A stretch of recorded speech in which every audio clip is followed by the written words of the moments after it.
U program obavezne imunizacije od naredne godine planirano je uvođenje dodatne doze vakcine protiv velikog kašlja, difterije i tetanusa za učenike 8. razreda osnovne škole. Ono što brine je da djeca ili nisu vakcinisana prvim dozama ili su djelomično vakcinisana. Mi sa ovim kalendarom vakcinacije imamo uspjeh, negde se kreće oko 70% za ovih nekoliko godina. Znači, to je nedovoljno. Jer sve ispod 95 je taj faktor koji može dovede do epidemije.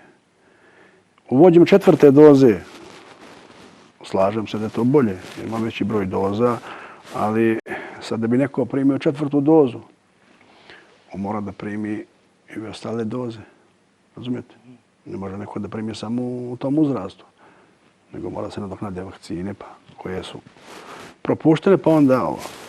Znači, to je neki korak koji je poželjan, ali koliko će onda pomogne, ne znam. Znači, treba bi povesti pre svega akcenat na vakcinaciju dece po ovom redovnom kalendaru kada treba se vakcinišu. Znači, do škole, da su kompletno vakcinisana protiv svih zaraznih bolesti i onda u toku škole, kao u 14. godini, sad što je. Tako da, neki veliki optimizam sa ovom dozom, što ne vidim prilike. Znači, u redu, ali ne rešava situaciju.